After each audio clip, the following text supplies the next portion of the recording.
A very warm welcome to Ti-Sarana Buddhist Association's Cultivation Program. We are very happy to have Dr. Yuen Yen to conduct the Sutta meditation this afternoon. Dr. is a Buddhist Dharma teacher who had previously lectured at the Mangala Vihara for 18 years. She has also been conducting talks and meditation at Buddhist societies. Today is our third Sutta meditation session. There will be 3 more sessions. Let me give you a brief outline of each session. Dr. will start with Sutta studies and take some questions about the Suttas, then followed by about 30 minutes of meditation and more Q&As, if any, before we end the program by sharing the merits. Before we start the session, let us begin the Vassāvāsa cultivation by paying homage to the Buddha. Namo Tassa bhagavato arahato samma sambuddhassa. Namo tassa bhagavato arahato samma sambuddhassa. Namo tassa bhagavato arahato samma sambuddhassa. Buddham saranam gacchami, dhammam saranam gacchami, sangham saranam gacchami, dutiyampi buddham saranam gacchami, dutiyampi dhammam saranam gacchami, dutiyampi sangham saranam gacchami, tatiyampi buddham saranam gacchami, tatiyampi dhammam saranam gacchami, tatiyampi sangham saranam gacchami. We now invite Dr. to start the Sutta meditation session. Dr. please. Okay. All right. Hey, good afternoon. Are there any questions from the last session?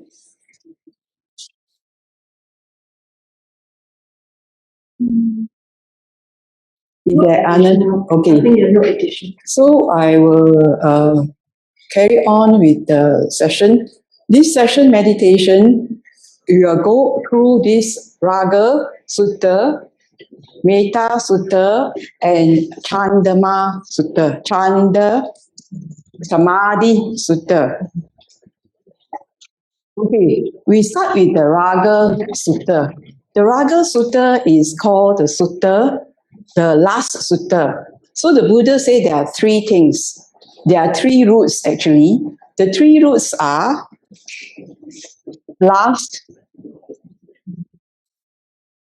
hatred, and delusion. There are these 3 things. And you need to develop 3 things to overcome these 3 things.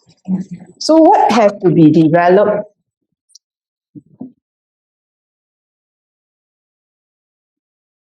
The 3 things that need to be developed are, for lust, you have to develop unattractiveness or asubha. That means foulness.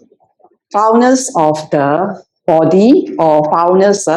So this is foulness or asubha.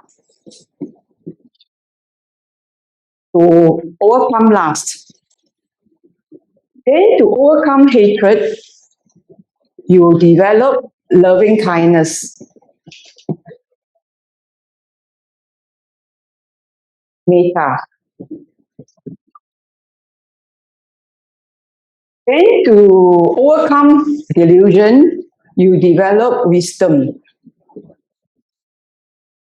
And this is panya. So in these difficult and challenging times that we have, it is quite difficult to develop foulness, but we know that there is this foulness there.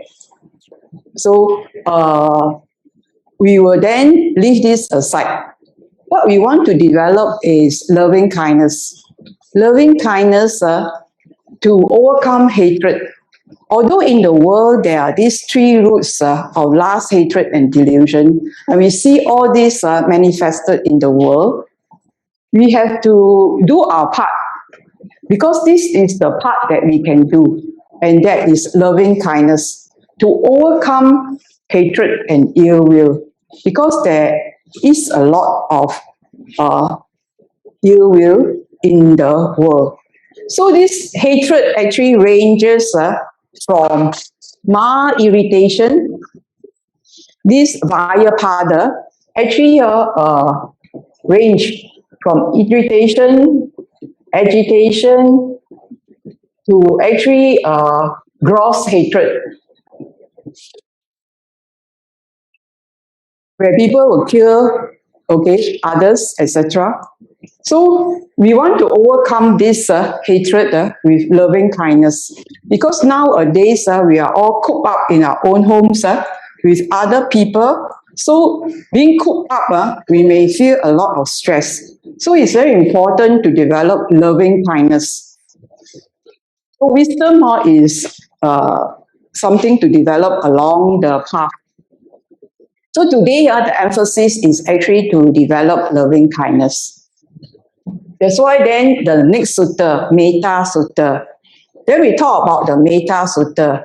So this Mettā Sutta, the 11 benefits of the Mettā Sutta, it is just to say the benefits, so then you will practice. So nowadays people may not sleep well, but if you do Mettā as a vehicle, that means you drive in this vehicle all day long.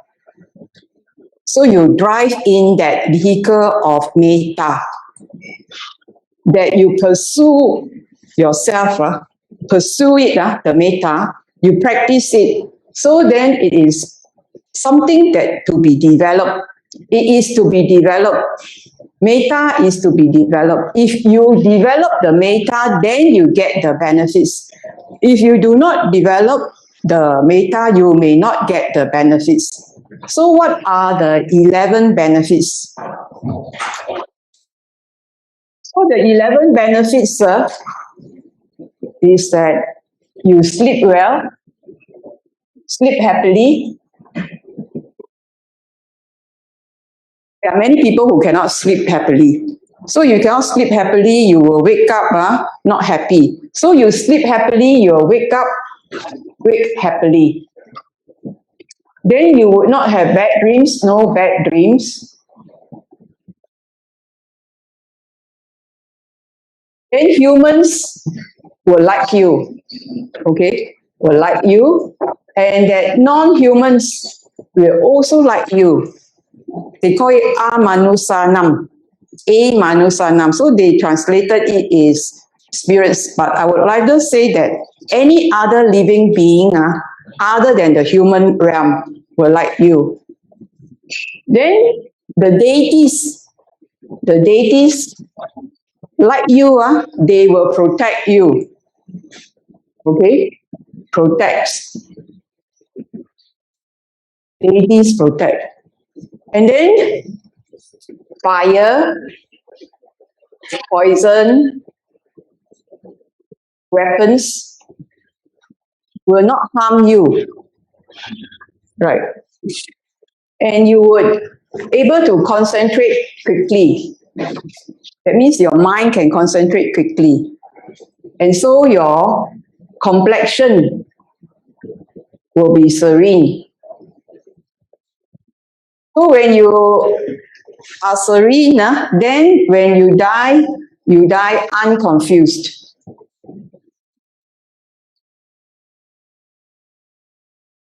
And if you haven't penetrated to Nibbana, then we will take birth in the Brahma world.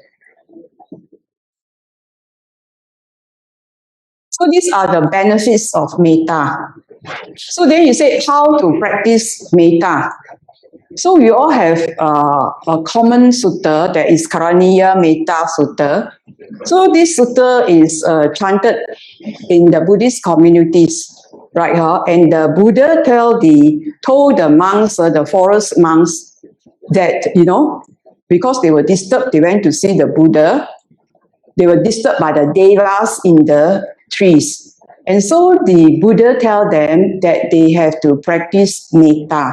So when we say Mettā, what does it actually mean? Okay, Mettā also in this particular sutta, Karaniya Mettā Sutta, which is a common sutta, so I didn't really put it up. It says that you should actually practice your body, speech, and mind properly. So that what you have to do, if you want to learn the skills such that you can go to that state of peace, which is Nibbana. So we want to aim for peace. We want to aim for Nibbana. We want to walk the path of peace. If you want to walk the path of peace, you have to practice Mettā. So in the right thoughts, you say Nikama Vyapada. Vyapada means loving kindness. Vyapada. Okay, yeah. So this is Vyapada. So Vyapada is loving kindness, no hatred. So we want to walk the path of peace. So it's very important to have Vyapada.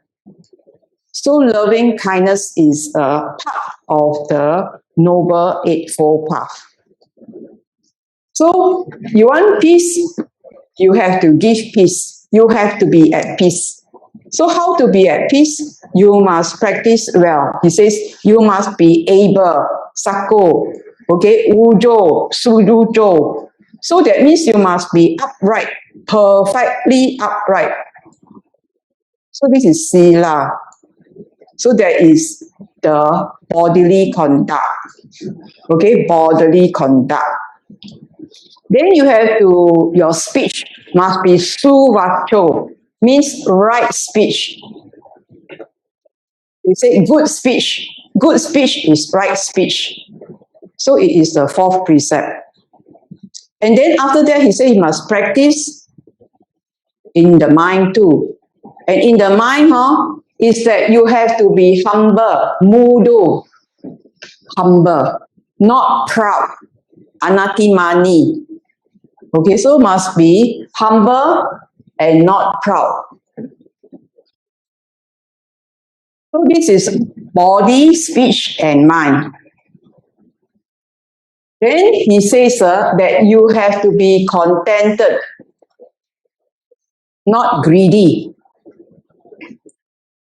Easy livelihood, easy and simple living. So this is what it means to have Mettā. Easy and simple living. And then when you feel yourself with this, then you wish yourself, because all beings include yourself. You include yourself, may you be well, may you be happy, and may you rejoice in happiness as you fill yourself with all these good qualities, all these positive attributes. Then when you are filled, then you can radiate. If you do not have this, how to radiate? If you don't have credit, how to give? So you have to feel yourself positive, then you radiate. And then you wish others well and happy, and they rejoice happily, and that they be safe. Well, okay, happiness, sukino, kimino is security, and then the happy have their hearts rejoicing in the happiness. So this is what you have to do, and most of all, it's very important not to despise or be deceitful to others. So that means you have always to respect another living being. So when you respect another living being, that is Mettā. It's very important in relationships, always give respect to another. Relationships break down because there's not sufficient respect for the others. So this is very important, the respect. So you give to all beings, whatever their size or shape, visible or invisible, far or near. So then you radiate out. And then you do it at all postures and all over. So then he says, in that way, you keep your sila, you don't get affected, you don't go to views, you can see things clearly, then you would not come to a womb again. You either fare to the Brahma world or you penetrate through. So this is how you want to practice the Mettā with these qualities.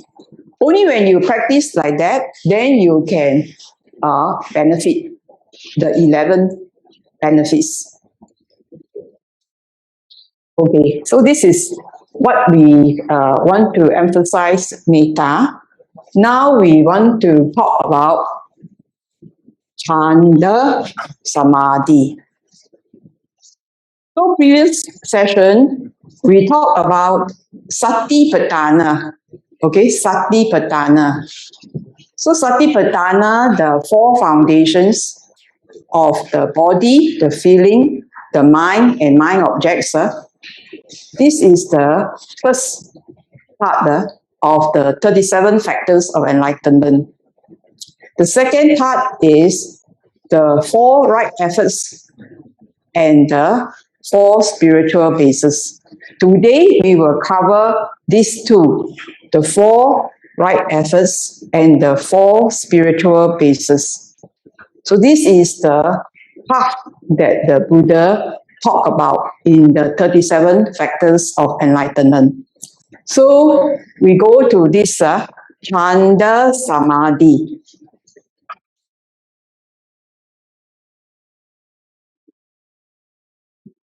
So the word is samadhi, okay? Yeah, it's one board only. I was thinking that sometimes there's a board behind. So you all know this already, so we will have this clean off, okay? You want to take a picture first?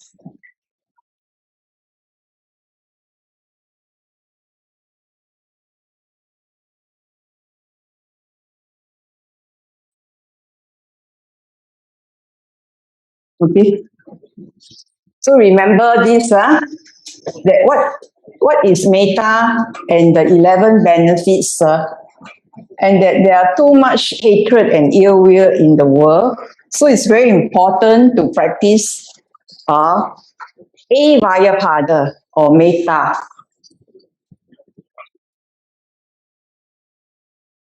So now we come to Chandasamādhi. So these are is taken from Iddhipada, the collected discourses on Iddhipada, collected discourses on spiritual powers. So the sutta is from the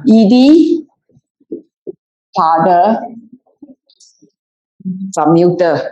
Okay, Pada is the base, the power. So it's a spiritual power.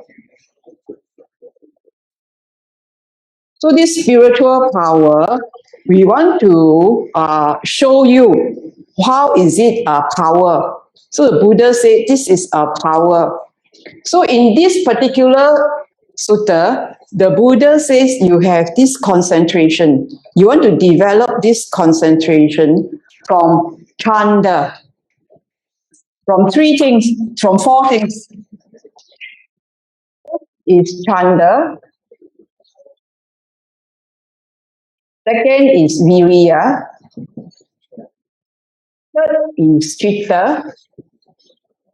4th is vimamsa. There are four. Okay, and all these have samadhi. Every of them have samadhi. That you develop samadhi through this basis: chanda, viriya, chitta, vimamsa. So if people ask you what is spiritual powers, CV. Okay, so you can see chanda, viriya, chitta, vimamsa. Right. What is chanda? Chanda is another word for desire. Okay, desire. So you all know the word karma chanda in the five hindrances. That is the desire for sense pleasures. That is karma chanda. So this chanda here is for the dharma. And this desire for the dharma, if you develop it as the way the Buddha taught, then you can get samadhi from this desire. And this viriya is energy. And if you develop it properly, he says you also can get samadhi. And chitta is the mind. Vimamsa is inquiry. Investigate. So this spiritual powers is actually concentration developed from chanda, viriya, chitta, and vimamsa. So there are these four spiritual powers. And these four spiritual powers will lead you to the goal of nibbana. It can lead you as part of the 37 factors of enlightenment. Now, how does it do its job? So it says when you do this, we take one first. So there are four. When we take one, what is it all about? He says that you have to first, he says that you have to develop non-arising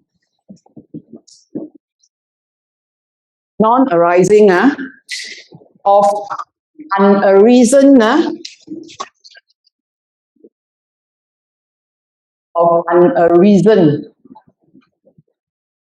unwholesomeness. No arising of vyapada.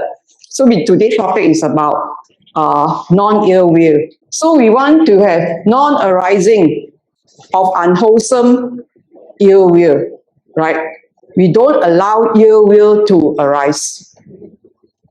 So the second, if it has a reason, then it must be abandoned. Abandon of the reason unwholesomeness. If it is, so if it doesn't come up, we make sure it doesn't come up. Though you are very mindful, it doesn't come up. But if it has come up, you have to abandon it. And that are the unwholesome. So then we want to have a rising of unarisen wholesomeness. So we all said Vyapada. Vyapada is unwholesome. Vyapada or Mettā is wholesome. So we want Mettā to come up, a rising of Mettā. Okay, it is not a reason you have to bring about is presence. Then we have to maintain maintenance of the reason wholesomeness. So you can see These are actually the 4 right efforts. You're aware of this? These are the 4 right efforts. So in this sutta, it covers the 4 right efforts.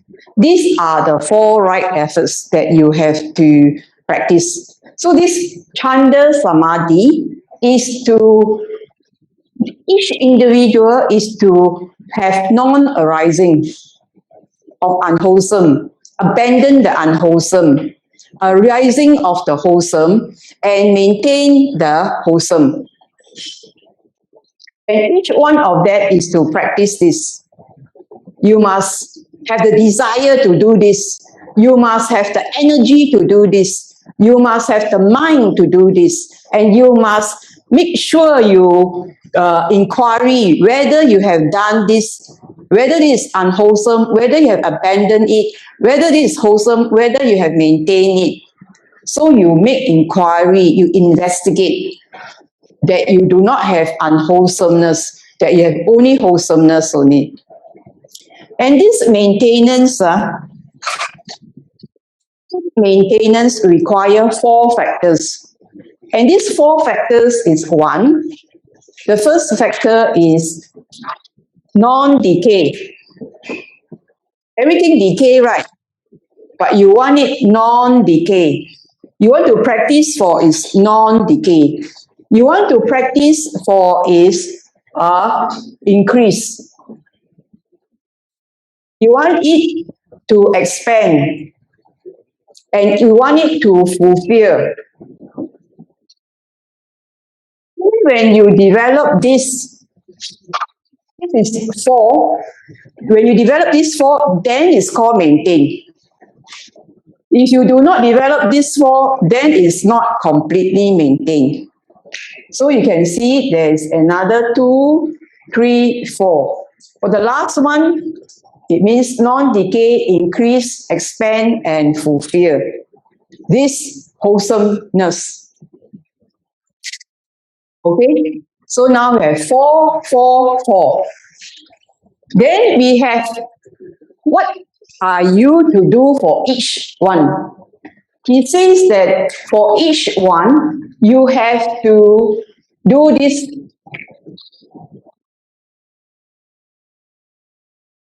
You have to make an effort.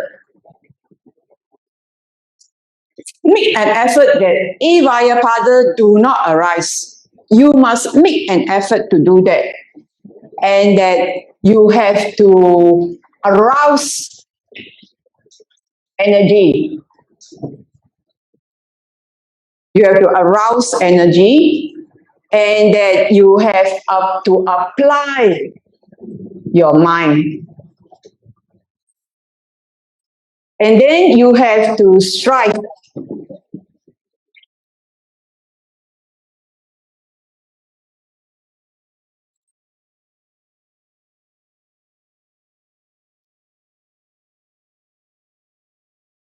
So for this, we call it A effort. So this A effort, you must make an effort. Make an effort not for any arising of unwholesomeness. Make an effort, and then if you do not, you have to arouse your energy, and you must apply your mind, and you strive. So the last words the Buddha say to us is to strive. So now we know what is strive. Strive means you must do all these things. You must do all this. And this A, for each, you have to do this. For this part, you have to do this. For the third, you have to do this. That means for abandoning, you have to make an effort to abandon your unwholesome anger. You have to make an effort to abandon it. Now you must make an effort, arouse energy, apply your mind, and strive to abandon that anger, that ill will. Then the arising of unarisen wholesomeness, you must make an effort to bring up the Mettā. You must arouse the energy, apply the mind, and you must strive on this. Then you have to maintain it. And you maintain with all this non-decay, increase, expand, and fulfill. You must make an effort to maintain it, to arouse the energy to maintain it, to apply the mind to maintain it, and then to strive. So we only say this only, no? We only say Chandasamādhi only. Okay, we only say Chandasamādhi. And this is, and by doing this, you have the samadhi and the volitional formations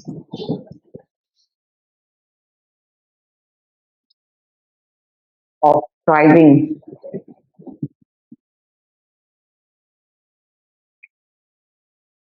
So you understand this part here? So actually when we do this, when we have the desire to do all this, we are already exerting an effort or energy, and we are also exerting, applying our mind, and then we are also striving. But each one can be itself the starting point. That means you can be the one doing this part as the first. That means you just put in your energy. You know this, that this is the main part of it, the main component of your striving. You just must put the energy. Some people are very energetic. They can do it. They just do it. Just do it, you know. And so they again apply. Chitta again, they start this and similarly focus on these four things and its maintenance, and using this for individual part of it, and similar for vimamsa. To have the samadhi also, you ask the question, have I developed avayapada? Have I developed mettā? So you ask those questions, make sure that there is non-arising, you have abandoned arising of the wholesome and maintaining. And also you apply these four to each one of it. I'm not very good at maths, but I know what is power mean.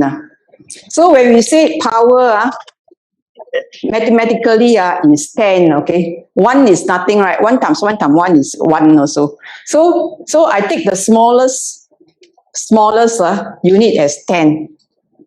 So then when we say power, there are already 4. For each one, you have 1, 2, 3, 4, 5, 6, 7, 8, 9, 10, 11, 12. 12. So for 1, got 12 to a power of 12. This is my own. I'm just trying to tell you what is the power like. So 10 to the power of 12. So there are 4, no? So times 4. I rather think it times 4 because it's all integrated. So this is 48. This is my own sankhara. Okay, this is my own thinking. So how powerful it is. 10 to the power of 48. What is that like? So these volitional formations of striving, this power, this number, nowadays is nothing, right? They say the virus multiplied by how many millions times. So this one, this power, you can see this power, everything is now in millions and trillions and all that. So this is imagining, I'm just giving you a mathematical figure which may not be correct, maybe even 10, maybe 100. So we don't know. But that is powerful enough because you are doing it in so many ways, in such an effort. And of course, your goal must be there to get out of samsara, to actually remove that root, the root of greed, hatred, and delusion. So I'm saying this as it is very powerful. and that it can help to bring you out of samsara. So, of course, if you read the spiritual powers, they tell you that there are a lot of psychic powers, but we are not interested in those. We're only interested in pulling us out to the taintless liberation. That is more important. All these psychic powers may be just a distraction. Right? There you can hear of monks having all these psychic powers, going to the Brahma world and asking the Brahma questions, and yet they don't know enough. So they are not enlightened, but have the psychic powers to go. So we are not interested in those psychic powers. We are only interested in the liberation, in freedom. People talk about freedom, but then we want to go to the true freedom, that you are no longer in bondage to samsara. So this is to tell you, to impress on you why we need this, why we must strive, why the Buddha tells us to strive. And when you strive, what it means to strive. It's to work diligently, ardently, to make sure unwholesome don't come out. And that you want to develop the wholesome. So this is the sutta. I also like to add my own reflection to this sutta. If the volitional formations for wanting the Dharma is so strong, then we can understand the problems the addicts have, because their volition is so strong for something that is desirable, for sense pleasures, or for views, or for becoming. So underlying this, there is ignorance. But if they have this volition, that this wanting something, so when they have this wanting something, they will go all out for it. And then when it becomes a tendency, it's easy.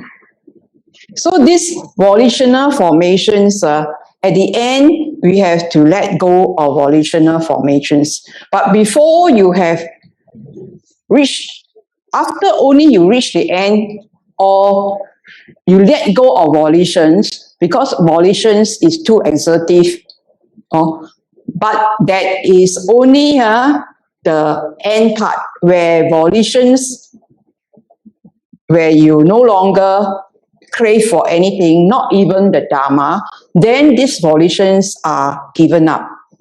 So you have 11 doors to the deathless state, where then volitions wanting is let go of. I just want to say for the Dharma, you need to strive for the Dharma until you see very clearly the picture, the three characteristics, penetrate them. Then the Buddha says that the 11 doors of deathless state can be reached by letting go of volitions. Because volitions is just like two strong men holding you, bringing you to the charcoal pit too. So it is, at the end, the Dharma is to bring you to the goal, to the shore, to the dry land, and after that, the raft is to be let go of. So this is talking about this topic about powers.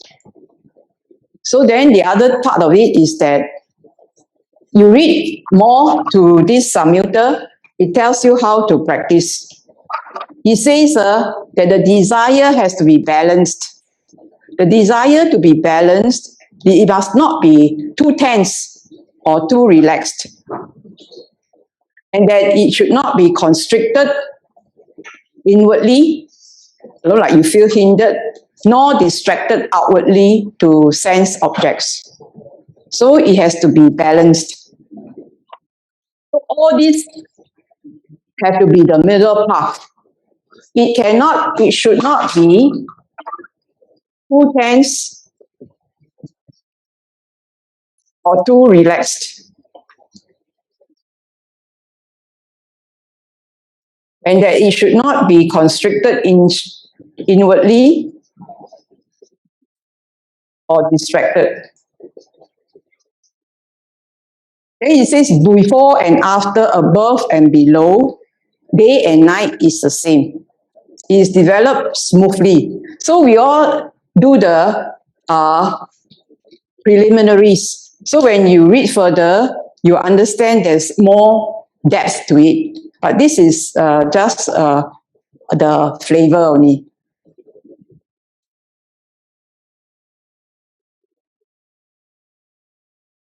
Okay.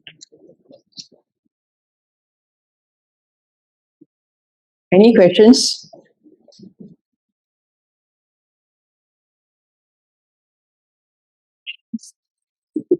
Dr. Ng, there's one question. The question is, I need to understand Chanda and Viriya Samadhi more deeply.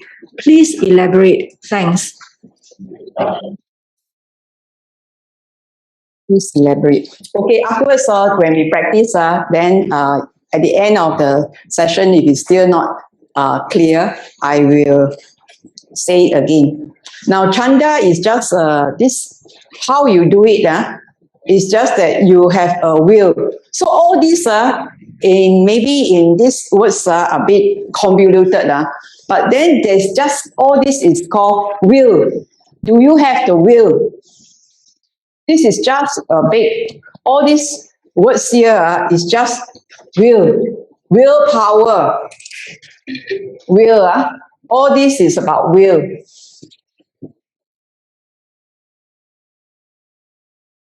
You will, so when you will, you want something, right? So this is, and then you are very focused in your goals.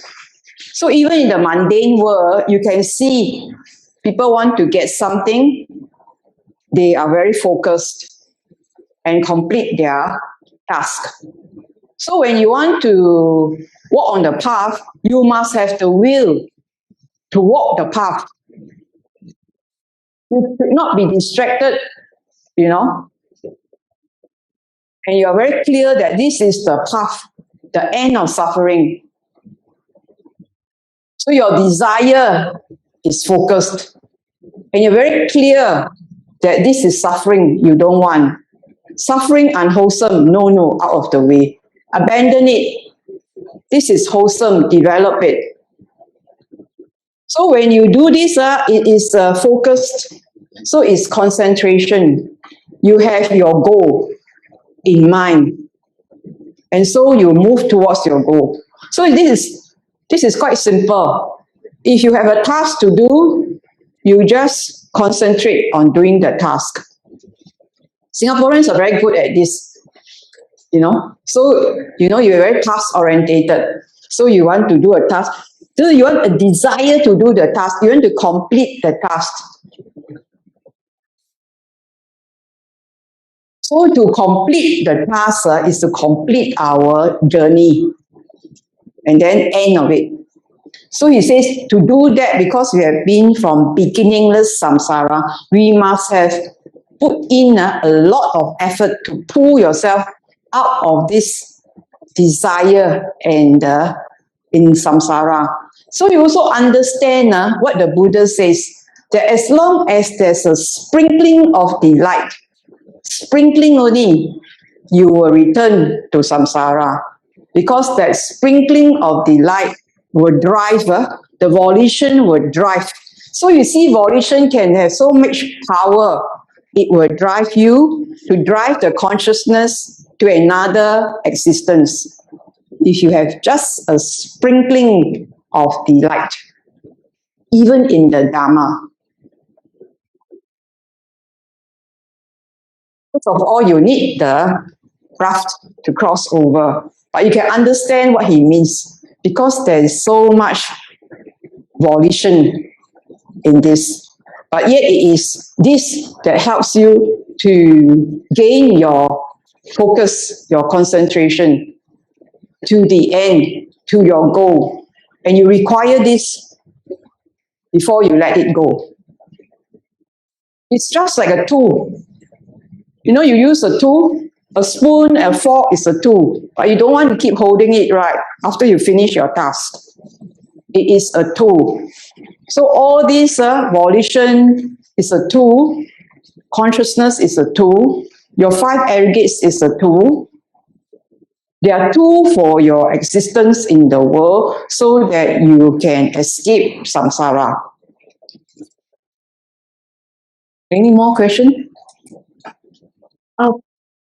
Brothers and sisters, if you have any questions, please click on the link in the Zoom chat. There's also the link on the Facebook comment site. It's on the slides app.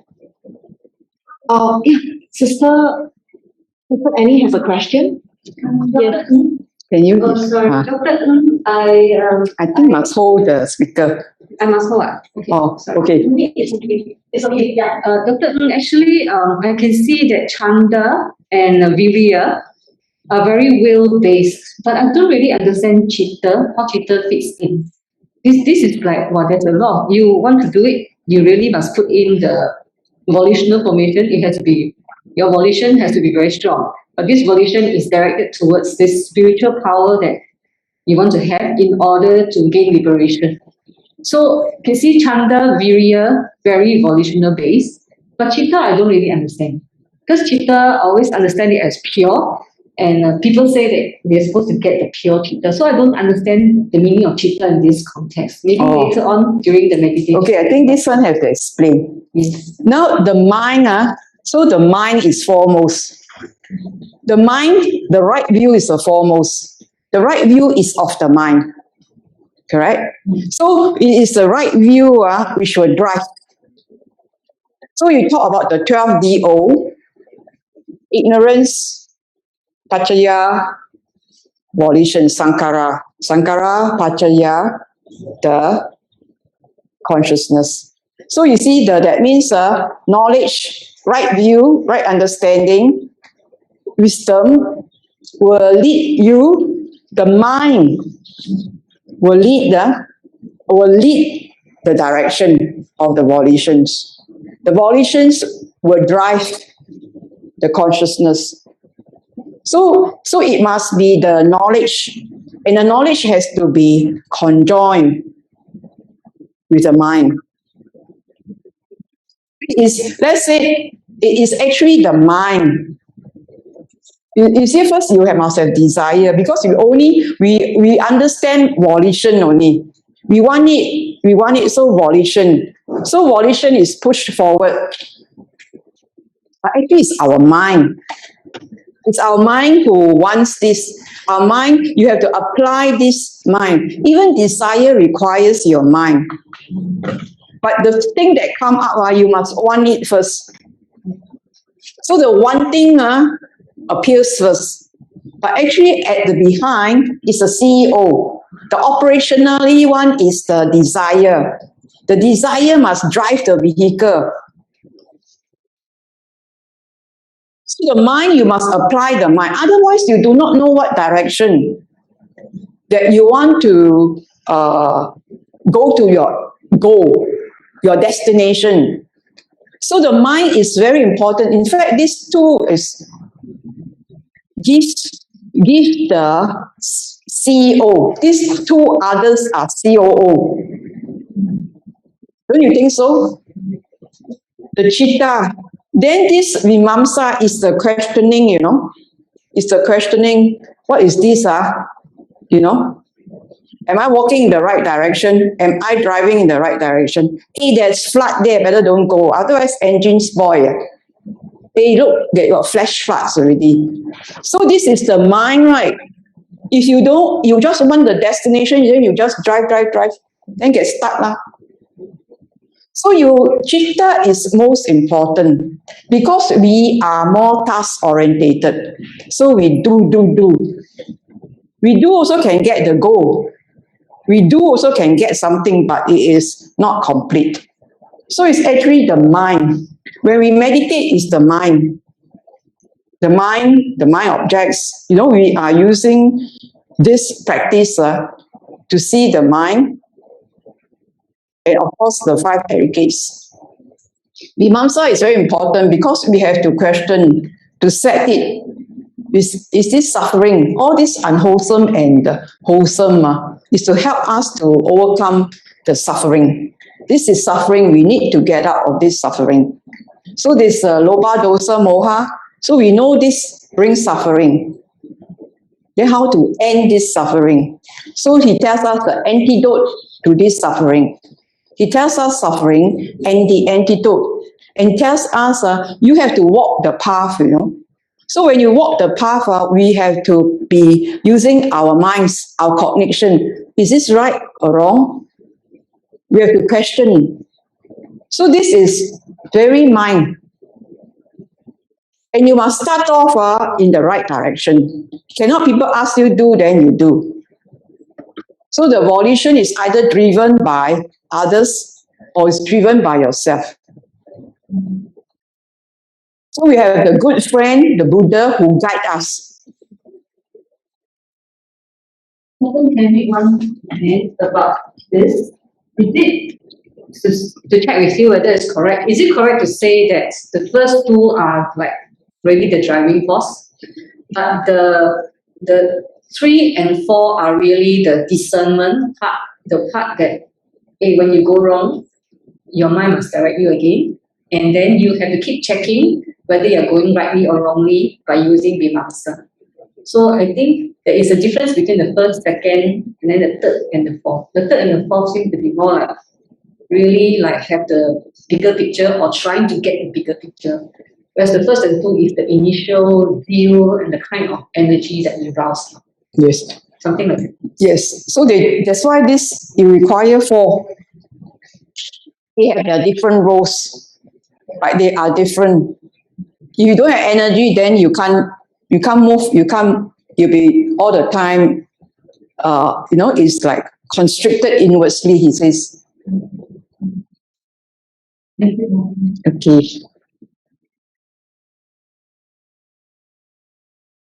Any more questions? Are there any more questions? Please submit through the link. I think, Dr. Ng, there are no questions for the time being. Okay. Would you like to start the meditation? Then we can take more questions after that. Okay. So, what I'm going to, when I want to say one more part of it, which will actually help in the understanding during the meditation. What I want to say is that in the Sutta, Abodes of Sentient Beings, the Buddha says that human beings are with different bodies and with different perceptions.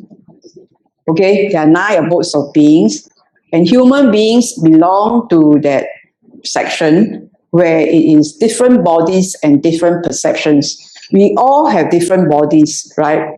And we all have different perceptions because on the angle where you are, you will see the object differently, right? So having that, we understand that in that realm, humans, animals, lower devas have different bodies and different perceptions. Okay, so then after that, we have bodies same and perceptions same. I just want to talk about these 2. I'm not talking about the other 7. I'm just talking about these 2. The bodies and perceptions are the same. And what are the beings in this realm with the same bodies and the same perceptions? They are the Brahma realm. So these beings, when they feel compassion, the perception of compassion is the same. So when they feel Mettā, the loving kindness, perception of loving kindness is the same. so on and so forth, for sympathetic joy or upekkha, okay, or equanimity. So it is perception. So the other beings that have same bodies and same perception are the hell beings. They all suffer equally. So when they have Brahma Viharas, they have the same perception. So although we have different bodies and different perceptions, this perception of loving kindness is the same. Right. So now we would like to we must make use of the tool of perception for our cultivation. So everything is a tool, no? Consciousness is a tool, mind is a tool, but we must use it to our advantage in the practice. So in order to do it easier, you have to use perception.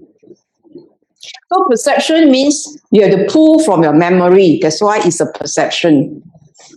Right, huh? And then so in order to use perception, you'll notice that I will use words for you to develop the loving kindness.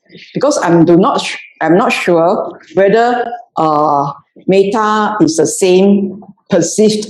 But let's say, what are the qualities that goes into it? Okay. So this is one. So I will talk about perception. When I use words, you will perceive the words. And so you will develop the feelings for it too. So this is what you call positive thinking. Positive perceptions. Because we are many perception beings. Okay, then the other part of what I want to say is that previously when I asked you all to do the 3 refuges, I mentioned that see the words in your mind. Do not see as the printed words as you see in your book.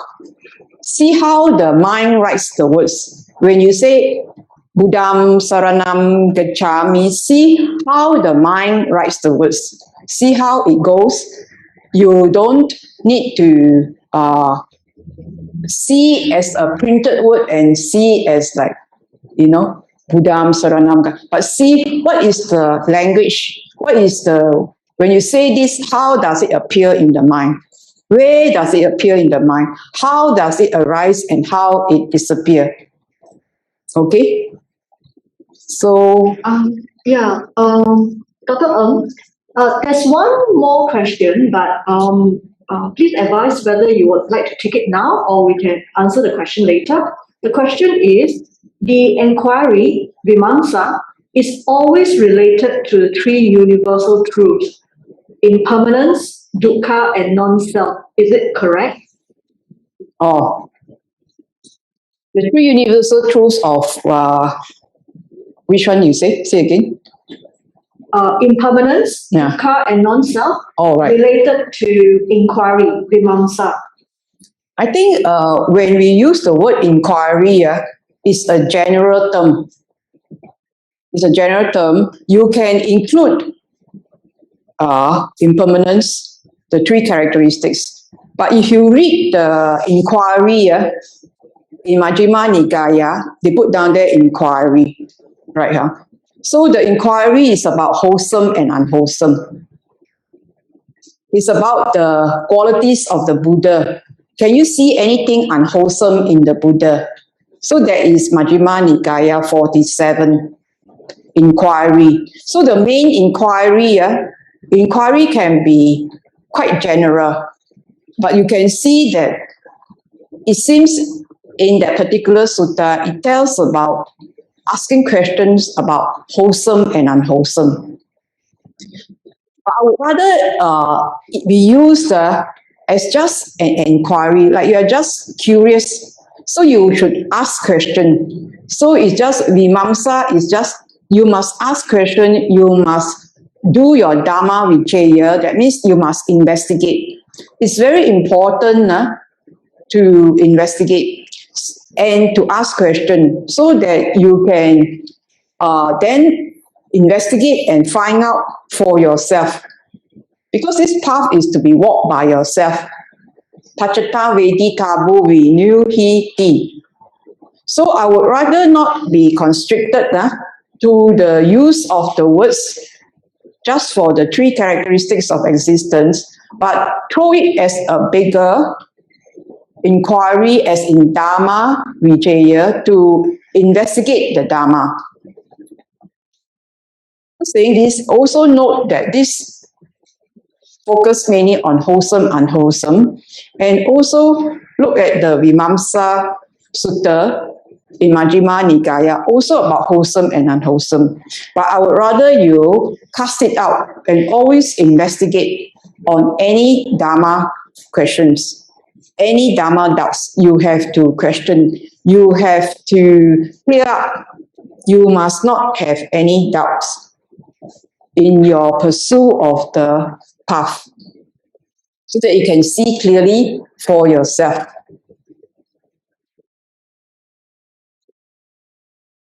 Okay. Thank you, Dr. Ng. Shall we take a 5 minutes break? Yes. Then we'll come back for the meditation session. Thank Okay. you.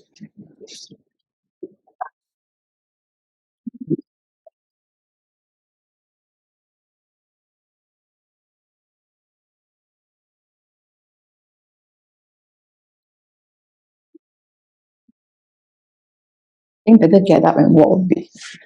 Yeah.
Breathe in, breathe out.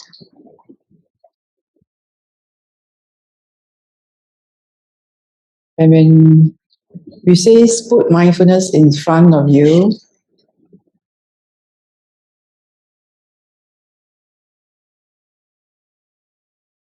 you can do the breathing in and out.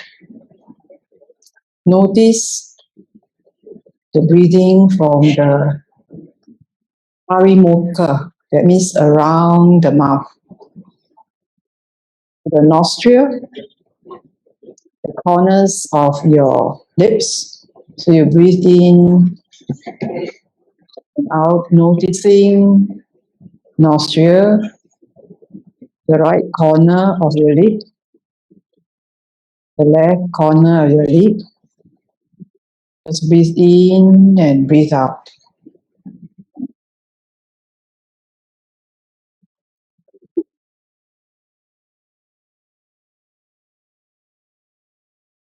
When you notice the corners of your lips, you will naturally smile.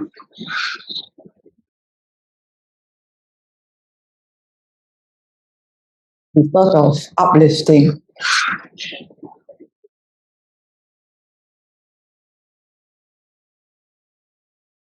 Now I shall go through the 3 refuges again.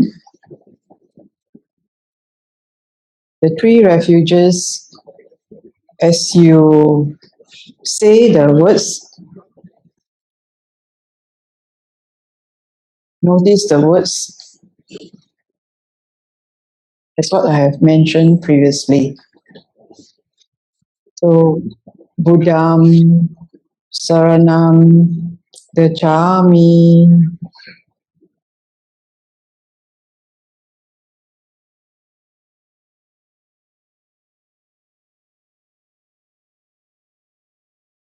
Dhammam, Saranam, Gacchami,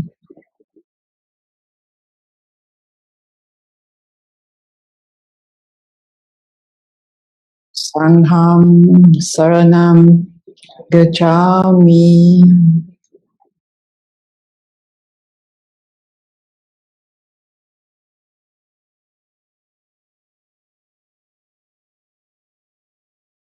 Dutiyampi, Buddham, Saranam, Gacchami.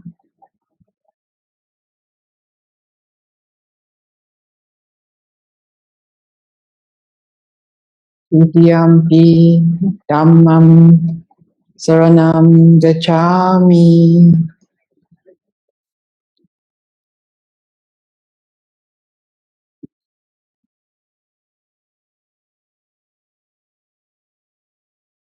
Dutiyampi, Sangham, Saranam, Gacchami.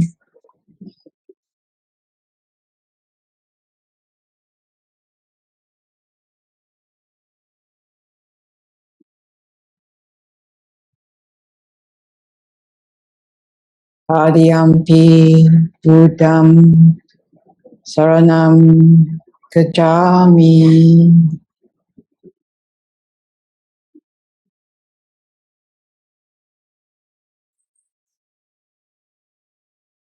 Adiyampi, Dhammam, Saranam, Gacchami.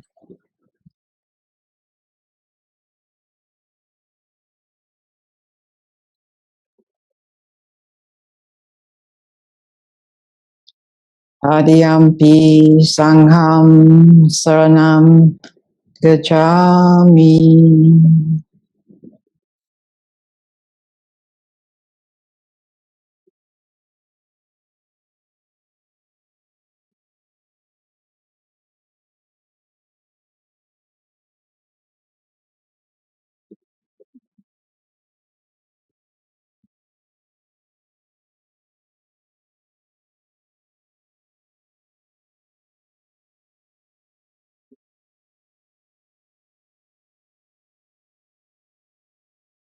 So we shall do the Mettā meditation now.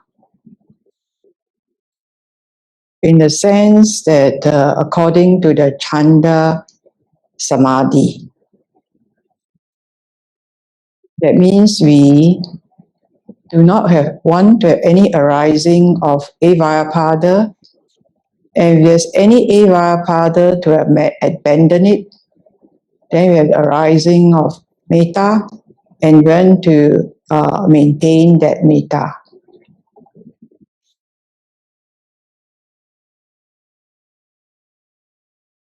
So I believe that now there is no arising of avyapada, and there's no avyapada that has a reason. So we should do and do and do the arising of mettā. So you say the word loving kindness,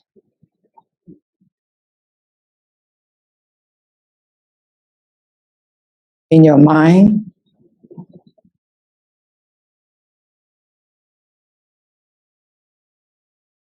and experience what loving kindness means.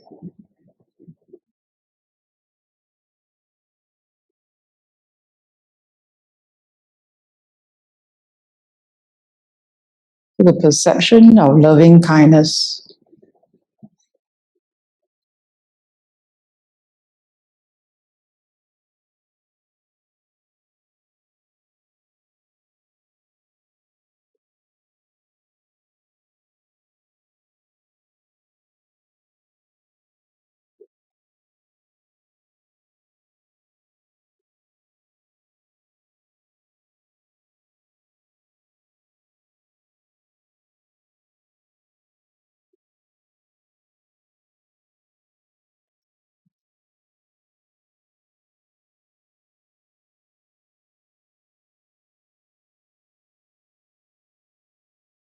Do you have gladness, rapture,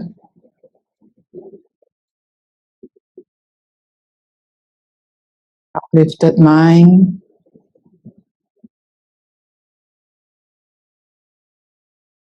tranquility,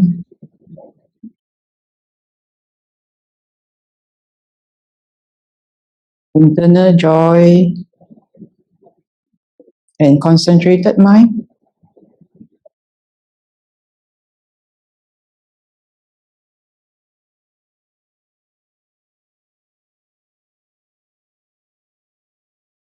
Chandasamādhi is that you want to have this arising of wholesome, maintaining the wholesome, not having any unwholesomeness.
And we talk about energy.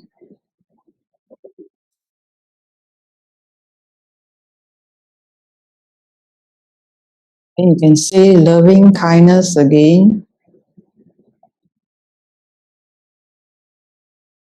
with energy.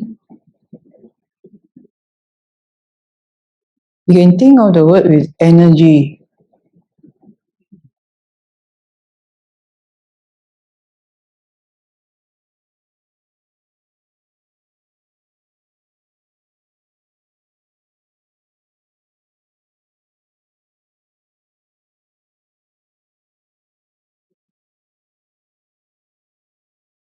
Loving kindness with energy.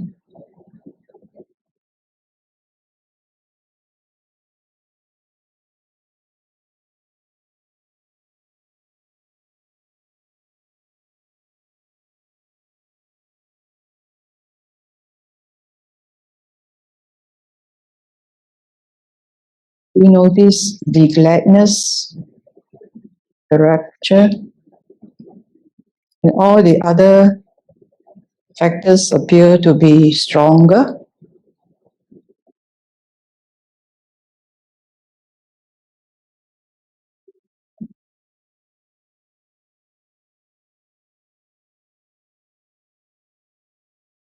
Make an effort, arouse the energy.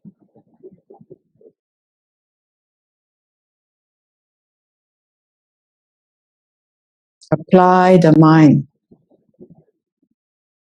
Strive.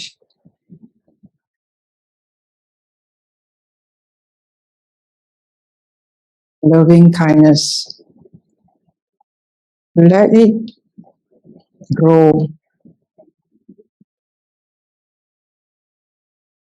increase, grow, expand, non-decay.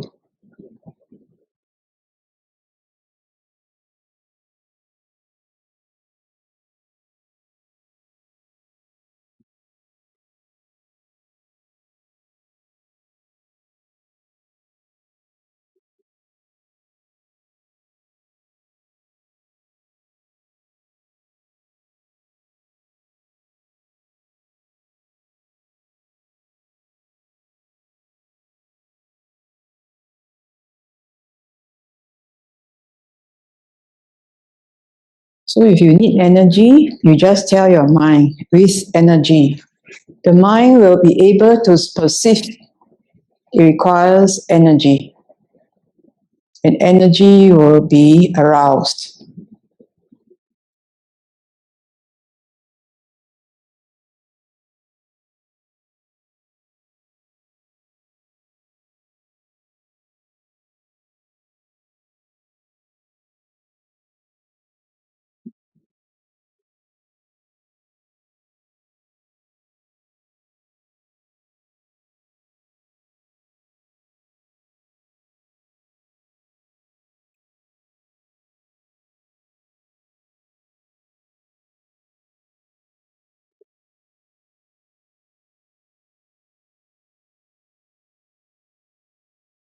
For those who may have difficulty, then other words may be able to bring up the loving kindness, such as happy,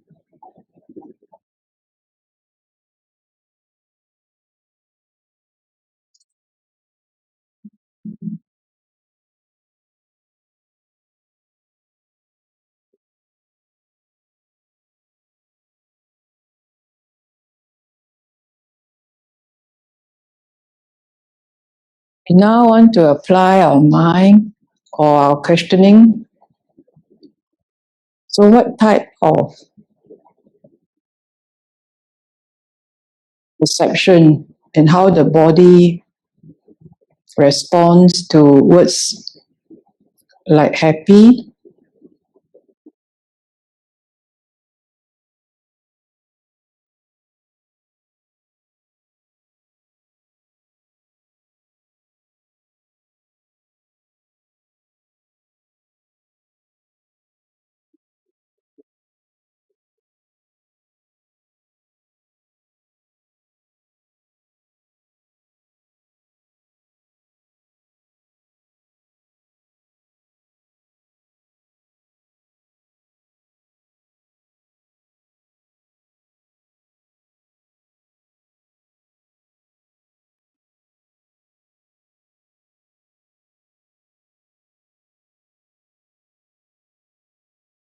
correspond to the word well.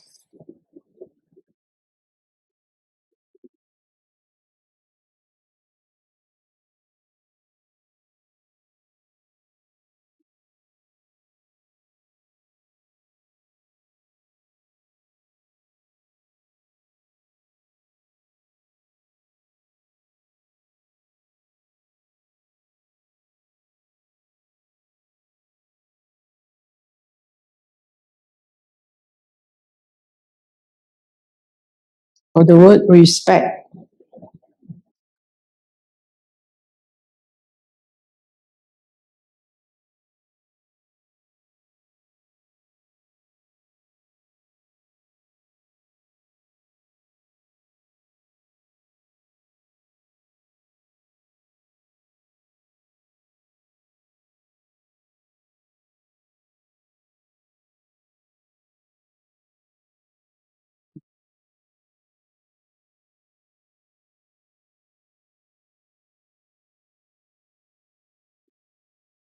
or safety.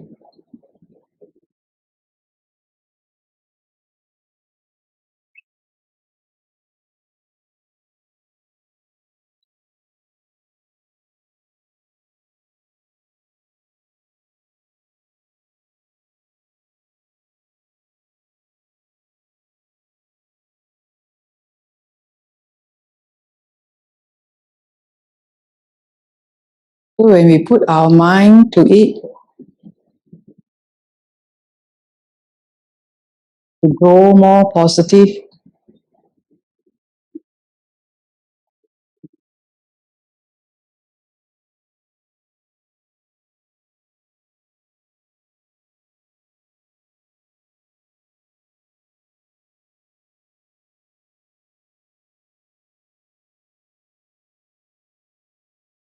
when you're positive, the mind gets uplifted.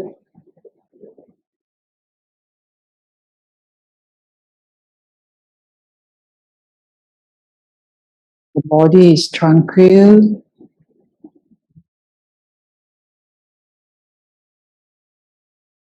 There's joy.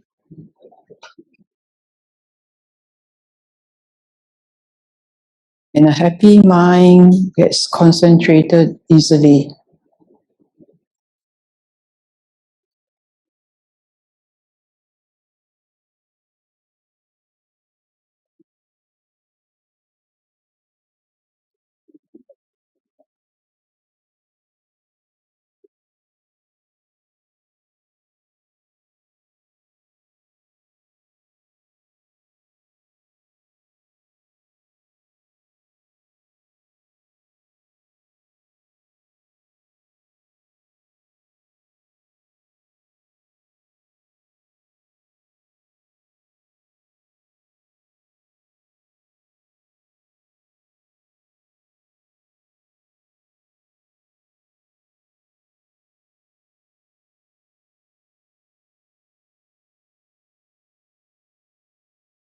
Then when you're all filled with the positiveness, you can radiate your loving kindness or your positiveness above to all beings above.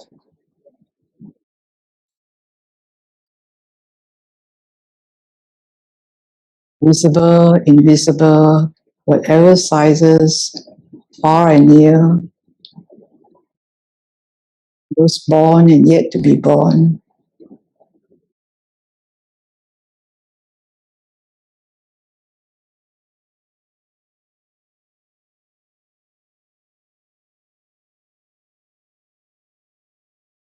And to all beings all around, from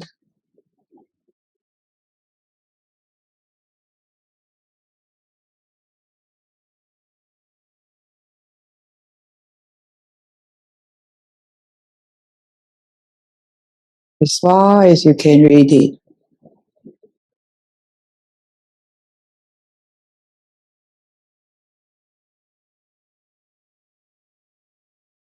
And then to the back, as far as you can radiate.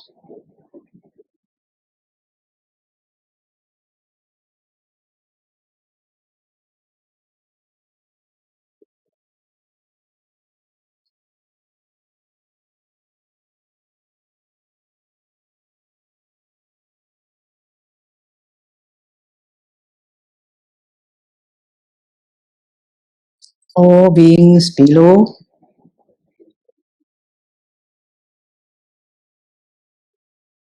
as far as can radiate.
Now you look at the breath.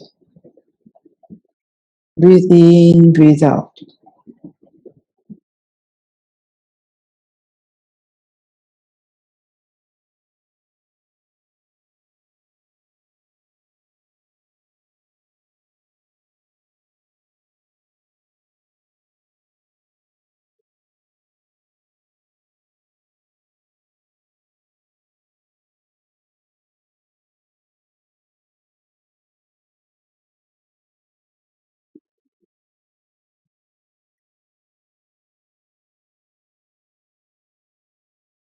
So is it very subtle?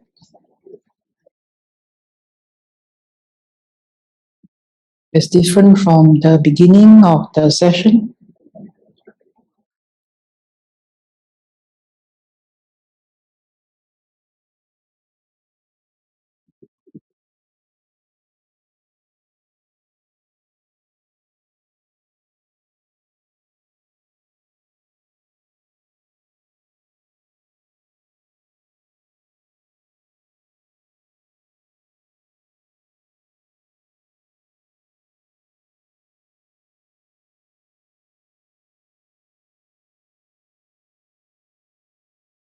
You see the changing nature of the breath.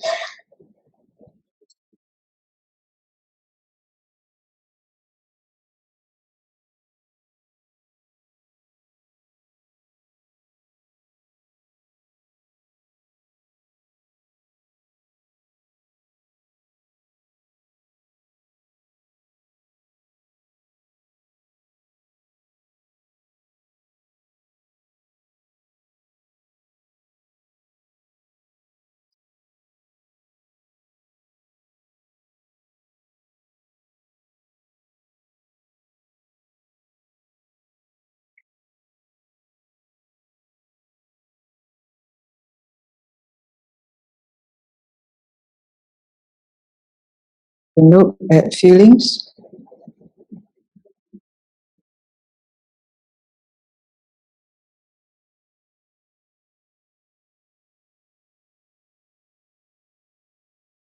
Is it pleasant?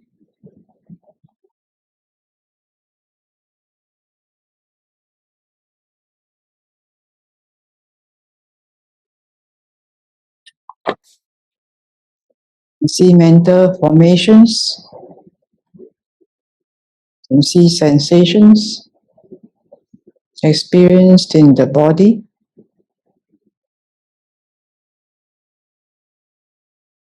Are they changing?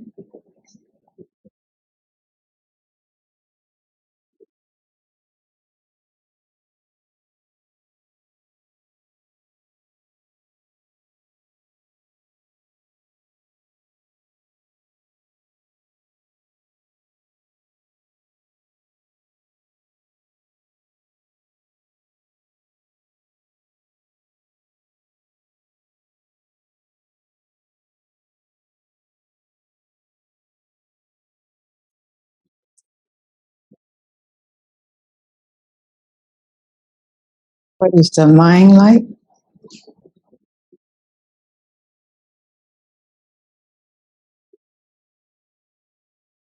Is it happy?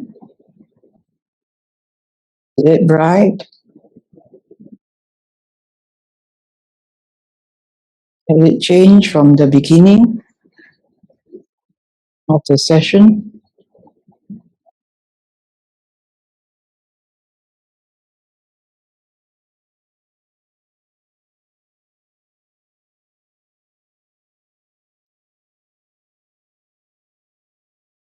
Are there any objects in the mind?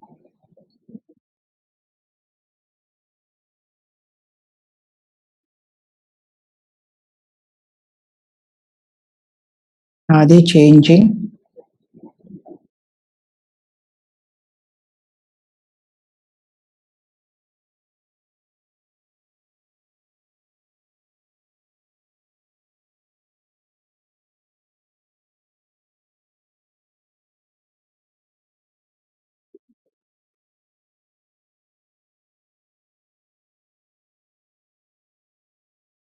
So arising, passing away, arising, passing away.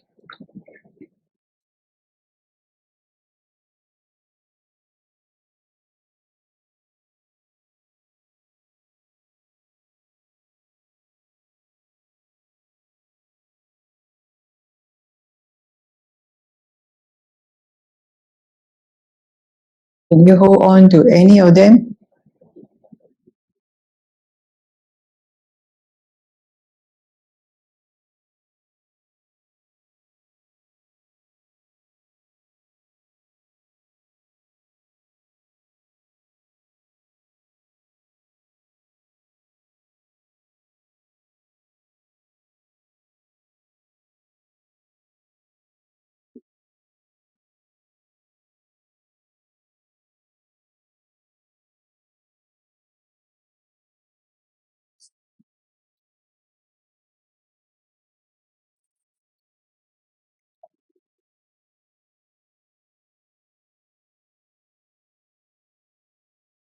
So now we come to the end of the session.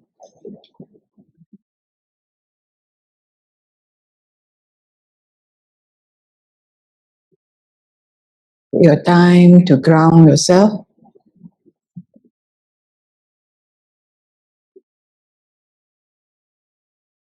Feel the bum on the seat.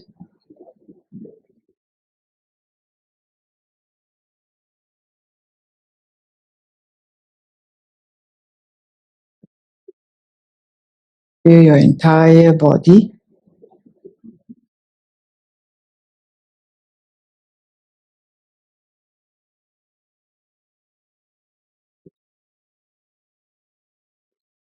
Take your time to slowly open your eyes.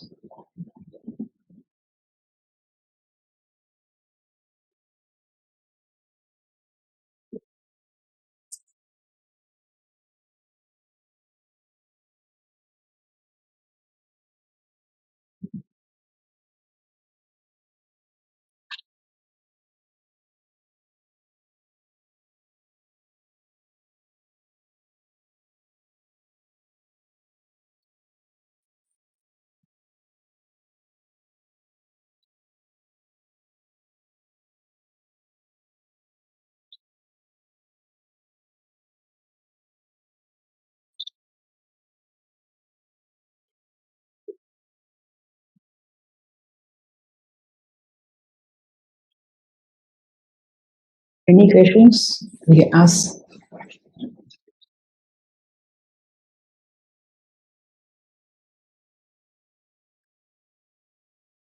I hope it's clear to you all what is Chandasamādhi. Is it clear? Oh, not clear. Roughly, roughly. So do you have samadhi? So you are your only one to be able to answer whether you have samadhi or concentration.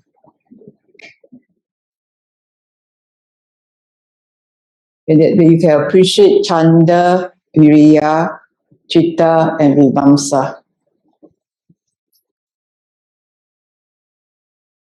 So in summary, we've done satipatthana in the last session. We did the 4 right efforts and the 4 spiritual bases for today's lesson.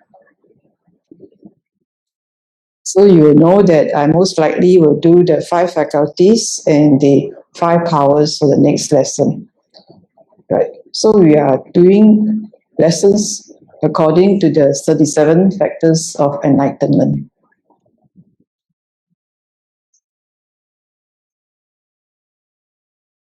No question?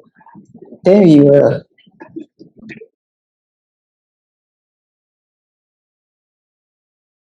Brothers and sisters, do you have any questions? You can either unmute yourself and ask the question, or you can send a question through the link on the Zoom and the Facebook. No questions? We Then have actually one more question. okay. But I thought that before we ask that question, we can pick any questions that may be regarding the meditation any of you may have some questions about what you have just experienced. Would you like to ask any question? You want to If no- you want to take a photo of this before I clean it off? Take Yes, already? we have taken Okay. already. Yeah. Any questions? Yeah, I think there's one question. Just a moment. Huh? Oh, okay. Yeah. If no question, maybe I can ask this question that is posted online. Yeah? Dr. Ng, the question is, Mahayana also has many sutras. Example, Heart and Diamond Sutras.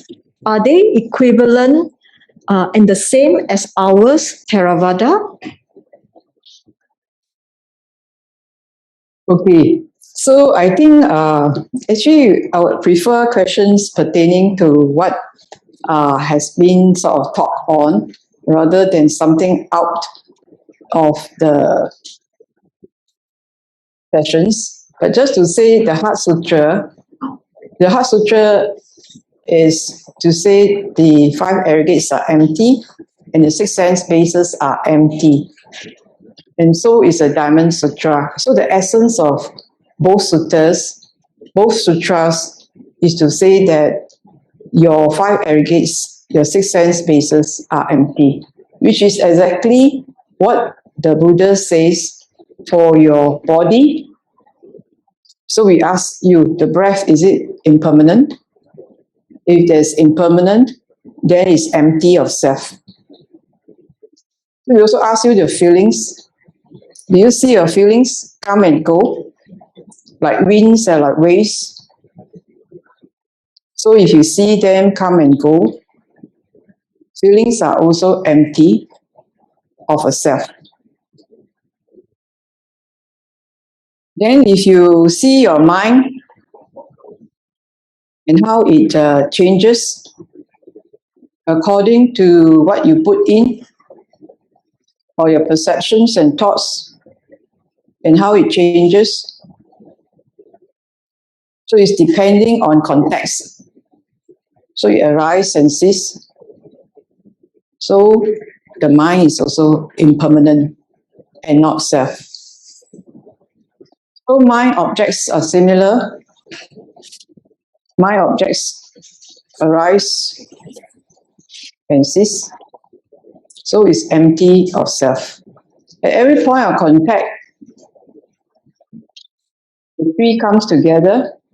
The sense object, the sense base, and the sense consciousness come together and disperse. So there is no sense base, no sense object, no sense consciousness. If there are none of this, so it is empty of self. It is because we are hanging on to the personality view that the self, there is a self in the 5 aggregates. That there is a self in the 6 sense bases. There's a self in the feelings. I am having the feelings. They belong to me. I am having these perceptions. I am having these mental formations. But they just arise and cease according to conditions of your own development, or how you look at things, of your perceptions. So they are essentially empty of self. So you have to see it for yourself. See it for yourself. So pacatang vedi tabu vinyuhi ti, to see for yourself that there is no self. So that's the essence of the Heart Sutra and the Diamond Sutra. So they give you that is empty of self.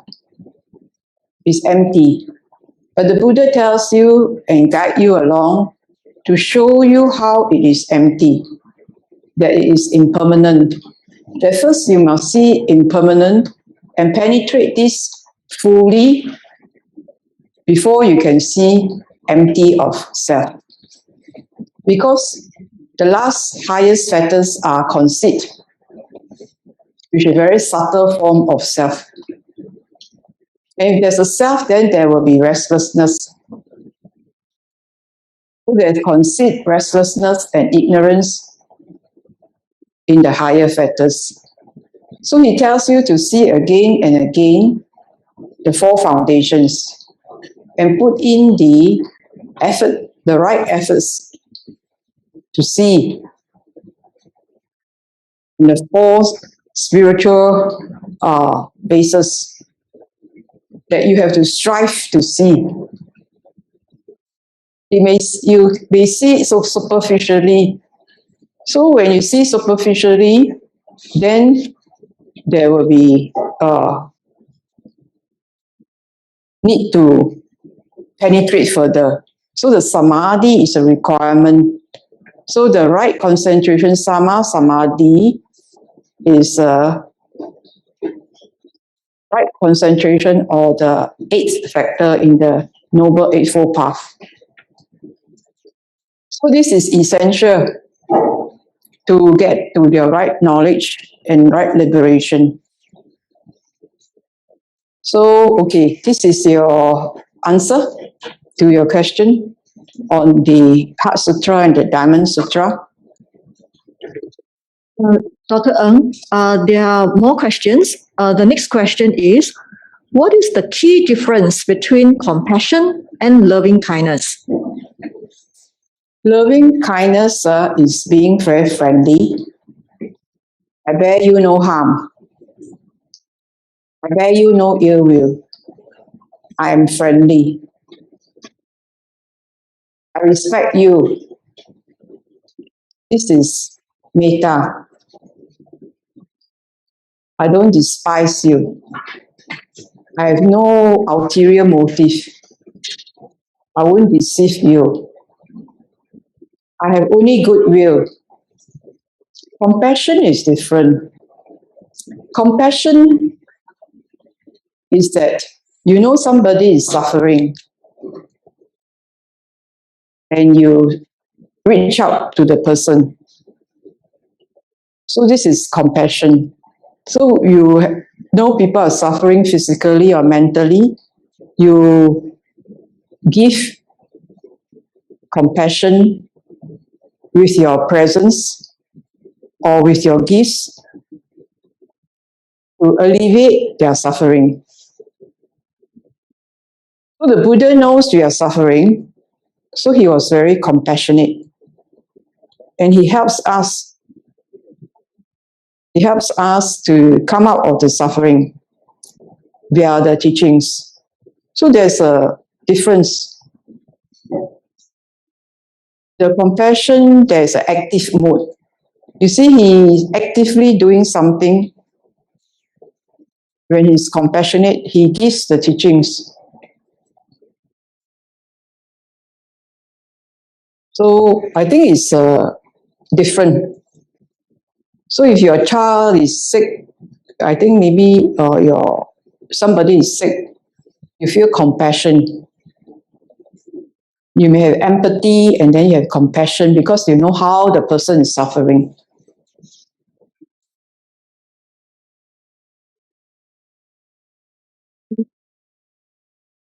Dr. Ng, the next question is, there are many Mettā meditation sessions being conducted.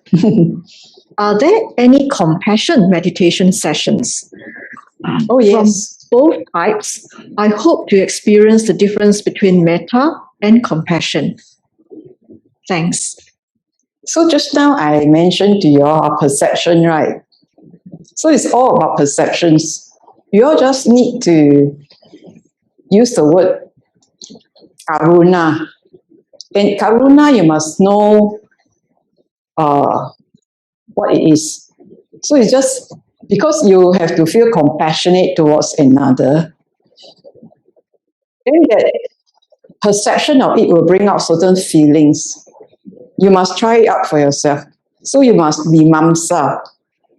So in a separate session, you have done this, right? So you try the compassion by yourself. You can just use this same way.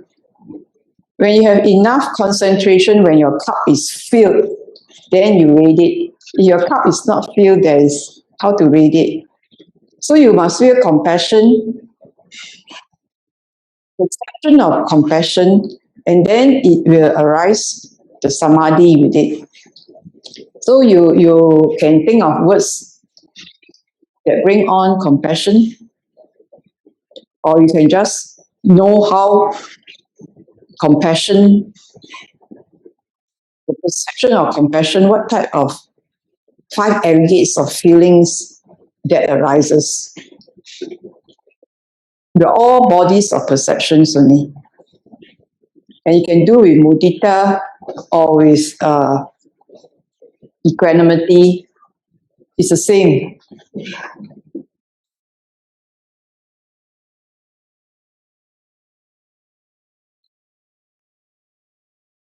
You still have to practice yourself. I hope that all these sessions you all can practice by yourself. You reflect on them and then you just practice by yourself. Dr. Yeah, I'd like to have a question again. Dr. Actually, just now during the meditation, right, I realized that when you say certain words, the perception of the word does change the kind of the experience. That means the perception is taking place. As in, when you say certain thing, the mind is like kind of expanded. As in, there is a kind of stretching out. I think it's the loving kindness, the kind of loving kindness. Then at certain point, the mind moves back to the self. So I can see that actually the use of words can be very useful, can be very helpful in seeing how the changes take place. And also, in fact, I think I was just wondering whether when we meditate ourselves, does it mean that we read the suttas and then we, based on our understanding of what the Buddha says, we give ourselves this type of directions from the Buddha rather than let the meditation take its own course, which sometimes lead to nothing. Sometimes it just leads to nothing and just you don't know what is being done. But like you were using certain words and I realized that you were directing us to the Mettā Sutta. Certain words just now you use. So there's a difference in the experience and you see that the mind actually changes as a result. So is that the way we do sutta and meditation? As in, we remember the words, see how we understand the words, and then we use it in our meditation. I think the takeaway, I felt that the takeaway from the session, so I bring you up to the viriya, right? So the intensity is more, right? Then after that, I switch it to the mettā, then you see the gentleness of it, right? So it's just to tell you all what perception is all about. To say that you have to change your perception when we are meeting that angry or unhappy people. You mustn't, hatred is never appeased by hatred. It can only be appeased by love. So it is up to us to change. You know, it's because we always have to grapple with negativities, right? So by trying to how to overcome this, how to transcend this, so it has to be quite mindful. And then when you're very mindful, you also know that you need to practice this when you are challenged. So you have to practice it when you are challenged and not just sitting on the cushion. But it is on the cushion is training ground. On the cushion is a training ground. Oh, this is what happens when I have this perception. Then my mind changes because this is a mind object. I throw you a word. This is a mind object. And then it changes. The mind changes because it's a mind object that is thrown. So when I throw you another mind object, it changes. So the positiveness grows. So you say after that, picha, right? No energy to go on. It's because you have to add energy. You can even use the word energy and you will get energized. Because it's all about perception. That's why we are beings of perception. So we want to use, like they use the words thoughts. Thoughts, like positive thinking. This is positive thinking. But we use the word perception because this is how we perceive. And then when you perceive, you have feelings, mental formations. So these mental formations that you create and the consciousness, so then this gets radiated. This is what gets radiated. The positiveness gets radiated. So the negative person will then experience your positiveness. And then so the negative fades away. So it is to use this perception that we have. We have perception only, bodies and perceptions that what we have. So we use it as tools. So we must use it skillfully. So the more suttas you read, so this is to encourage you to read suttas because what the Buddha says, these are his instructions. So we just read through and then try to understand what is he trying to tell us, teach us. And then when you read it, you don't just zoom. No, it's a step-by-step thing. And every word has a meaning. So even if you remember the words, make an effort. Make an effort. Effort itself, your energy level go up already. Arouse your energy, some more energy levels go up. Apply your mind, some more the level will go up. Strive, so it just goes up. So these words, it's like, you can imagine how people run the Olympian race, right? So how they make an effort and then do it. But they do it, you notice, they do it joyfully, Those people who run and run and run, they don't do it because they want to, it's like hard work, Of course there's hard work, but because they have gone into that zone, the zone that this thing becomes very easy because they do it every day. So they have learned to know how to energize, know how to encourage themselves, know how to move themselves forward. So the suttas are for you to guide you. And then when you read the suttas, then when you experience certain things, then you realize, hey, this is what the Buddha says. Hey, this is what he says. So you're experiencing the Dharma as you practice. So that's why they say Santitiko, Akaliko, then and now it's the same. Opanayiko, you can enter upon. Ehipasiko. So the Dharma can be seen. So when you see the Dharma, you see the Buddha. You don't have to see him physically, but you can see his unsurpassable, he's an unsurpassable teacher. Incomparable. I think 4 o'clock already. Any more questions? Then we end the session. If there's no more question.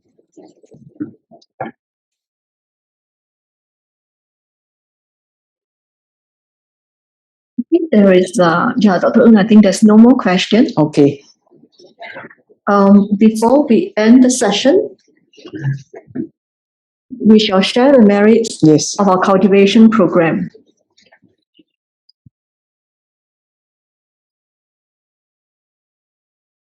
Sattā bhavantu devānaka mahindika punyam tam anumuditva chiram rakhantu lokasasanam akasata jabumata devānaka mahindika punyam tam anumuditva chiram rakhantu desanam akasata jabumata devānaka mahindika punyam tam anumuditva Shiram rakantu mam paranti. Idam me nyatina hontu sukhita hontu nyatayo. Idam me nyatina hontu sukhita hontu nyatayo. Idam me nyatina hontu sukhita hontu nyatayo. Sadhu, sadhu, sadhu. May the blessings of the Triple Gem always be with you.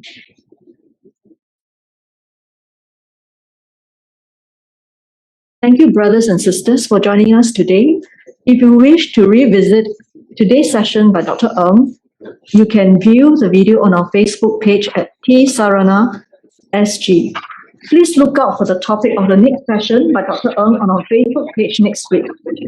Some of you might have received an earlier list of suttas. Please know that there are some changes, so do refer to our Facebook page for the next set of suttas to be covered. May we also share that tomorrow Sunday, Bhante Chanda Vimala will be giving a Dharma talk at 12:30 p.m. on the Satipatthana Sutta, DN22. We welcome all of you to join the talk. Thank you. Stay safe and well. See you again.